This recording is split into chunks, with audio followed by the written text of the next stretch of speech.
Қайырлы күн достар, сіздермен Әсем, менің каналыма қош келдіңіздер.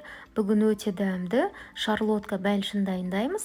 Керекті заттар: ұн, қамыр қопсытқыш, жұмыртқа, алма, корица, қант қажет. Ыдысқа жұмыртқамызды жарып салып, араластырамыз. Біраз араластырғаннан кейін қантымыз салып, ағарып, есе көпіргенше жақсылап араластырып аламыз. Одан кейін қамыр қопсытқышпен ұнымызды екіге бөліп саламыз. Күрекшенің көмегімен асты үстіне келтіріп араластырамыз. Ұзақ араластырмаймыз. Қамырымыз дайын болды. Енді біз алмамызды дайындаймыз. Алмамызды екіге бөліп, ортасын тазалап, ұсақтап, турап аламыз.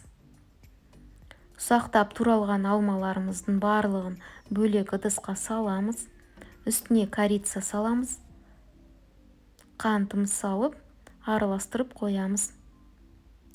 Ыдысымызға пергамент қағазын төсеп, астына сары май жағамыз. Алмамызды екіге бөлікке бөлеміз.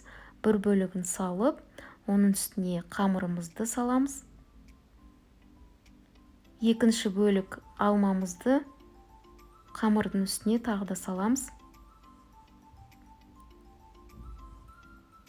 Алмамыздың үстіне екінші бөлінген қамырымызды салып, барлығын шет-шетін тегістеп аламыз. 180 градуста пешімізде 15 минут пісіреміз. Бәлішіміз пісті. Әбден суығаннан кейін формадан шешіп аласыздар. Осындай сап-сары, әдемі болып пісті. Май қоспаймыз, денсаулығымызға да пайдалы. Отбасымыздың сүйікті бәліштердің бірі, балаларға да ұнайды. Өте нәзік, үлпілдек. Сіздер де осындай дәмді бәліш дайындаңыздар. Менің каналыма лайк басып, комментария жазуды ұмытпаңыздар. Келесі кездескенше күн жақсы.